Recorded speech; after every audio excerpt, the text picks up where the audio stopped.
Hola queridos niños y niñas y amigos auditores. Les habla Elizabeth Bamón de Muñoz, profesora de la Escuela Básica de Dalcahue. En esta oportunidad entregaremos un programa de nuestra historia, con un tema de identidad sobre el patrimonio de Chiloé. Estos temas patrimoniales tienen un gran valor, pues nos permiten conocer la vida, las obras, los esfuerzos de nuestros antepasados, cuyos frutos somos nosotros, que debemos valorar todo lo que ellos hicieron, el camino que construyeron para nuestra vida y bienestar. Para ello, el alumno de segundo año básico de nuestra queridísima escuela básica, Lucas Bahamonde, ha preparado una entrevista a su abuelo, don Armando Bahamonde, quien nos hablará de un tema casi olvidado, como son los corrales de pesca.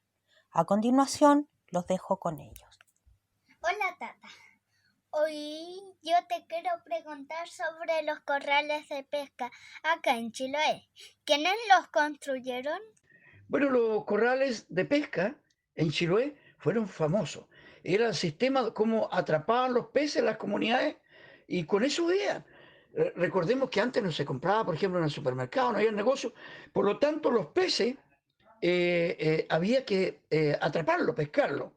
El primer pueblo que hizo los corrales de pesca se llamaban los chonos, un pueblo canoero nómade que vivían de la recolección de los mariscos, la pesca, bueno, comiendo los huevos de las gaviotas, por ejemplo, las algas marinas, vivían, digamos, de la recolección de los recursos naturales del mar. Ese fue el primer pueblo que existió y ellos construyeron los primeros corrales, oye, que eran de piedra, totalmente de piedra, tenían más o menos 100 metros de largo, de manera semicircular, y ahí quedaban atrapados, entre subir la marea y bajar, pasaban a quedar atrapados los peces. Es decir, los primeros corrales eran de piedra.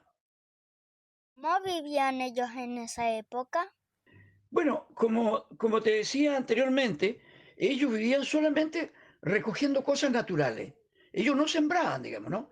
Sino que se trasladaban de un lugar a otro a través de Dusdalca, que eran las embarcaciones, o Guampú, que era también sus mismas embarcaciones, y ellos iban donde había más marisco, de un lado a otro. Para ello usaban construían una choza, digámosle, una chocita, que lo levantaban con madera, con cueros de lobo, animales que ellos cazaban, también ponían ramas, de tal manera que cuando terminaban los mariscos en un lugar o los peces, ellos iban a otro lugar. Y esos son los conchales que hoy día tenemos. Por ejemplo, en Artillero, en Conchas Blancas, en San Juan, en Tenaún, valiosos estos conchales porque hablan de cómo ellos se alimentaban. Esa era su manera de vivir y digamos, de vivir y solamente se alimentaban de los peces que quedaban justamente en esos corrales. Quiero agregar una sola cosita, que cuando estos corrales de pesca de piedra tienen desde 3.000 a 6.200 años de antigüedad. En cambio, cuando llegaron los huilliches, que eran familia de los mapuches, ellos ya no construyeron en piedra porque eran campesinos, sino que construyeron con madera los corrales. Fíjate, o sea, era madera trenzada y los corrales, asimismo también, tenían unas trampas y todo donde quedaban los peces y lo construían de madera de nuestros bosques. Así que eso eran los corrales de pesca en Chiloé. ¿Cómo eran estos corrales de pesca y cuáles eran sus beneficios? Ya, ¿cómo eran estos corrales? Primeramente, como dije, eran de piedra, ¿no? Los corrales de pesca medían aproximadamente unos 100 metros y enormes piedras que lo depositaba la gente del lugar. Para mover una piedra serían 50, 60 personas. Y esos fueron los primeros corrales de pesca fueron construidos por los shonos, ¿no? Los shonos nunca formaron grandes comunidades, sino que chozas donde se trasladaban de un lugar a otro buscando marisco principalmente. Ahora, ¿cuáles eran los beneficios? Era el alimento de la gente. Sin estos corrales de pesca no hubieran podido tener pescado, que era el principal alimento de esa época. Eh, los corrales que, por ejemplo, yo conocí, que es bueno decirlo acá, duraron más o menos hasta el año 1980 y eran corrales ya de madera que fueron levantados por las primeras comunidades huilliches en Chiloé. Los huilliches eran pues significa gente del sur, familia de los mapuches. Y la gente, fíjate que cuando pescaban mucho pescado en estos corrales que quedaban atrapados, la gente lo repartía por partes iguales. Mira qué bonito, se vivía en comunidad.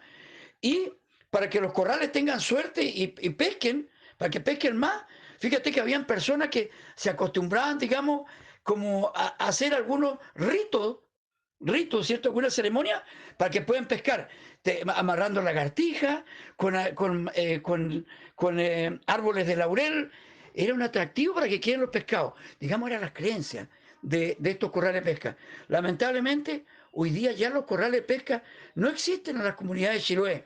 Solo los vestigios, algunos palos que han quedado sepultados en el barro, o las piedras que han quedado, por ejemplo, en el sector de Pelo, en el sector de Yicaco, Tenaún, y en las islas como por ejemplo Boigue, como la parte de Mexuque, donde quedaron solamente los cimientos, que es el recuerdo de los antiguos corrales de pesca en Chiloé.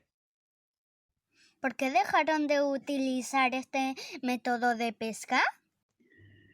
Bueno, los corrales de pesca en Chiloé, lamentablemente yo creo que nunca debieron de haberse dejado de utilizar, porque era una manera fácil de pescar. En vez de andar con redes, los pescados quedaban atrapados allí y era una manera fácil de pescarlo.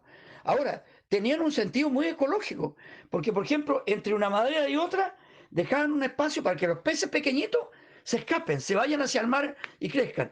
Y solo quedan atrapados los peces más grandes. Entonces, se dejaron de utilizar cuando se instalaron los primeros centros de cultivo de salmón en Chiloé, porque como los salmones van a desovar en las costas y en los ríos Chiloé, entonces el peligro para las empresas era que los salmones queden atrapados en el corral. Por lo tanto, por los años de 1990, prohibieron lamentablemente que las comunidades se quedaron sin corrales, lo cual significa quedarse sin alimentos, sin pescado para consumirlo. En cambio, la ley favoreció a los empresarios que por ello no pudieron seguir existiendo los corrales en Chiloé. Me parece que fue una medida como cuantas otras, donde solamente se favorece, ¿cierto?, los que tienen más dinero, condenando muchas veces a las comunidades humildes como son los campesinos, los navegantes, en fin, los constructores de ribera, de tal manera que quedaron ellos sin peces. Y como si fuera poco, se autorizó también las concesiones, los centros de cultivo, por ejemplo, los salmones, que han sido los principales contaminantes de los mares en Chiloé. Eso fue precisamente por eso se terminó la existencia de los corrales chilotes, que aún lo echamos mucho de menos. Muchas gracias por esta entrevista y hasta pronto.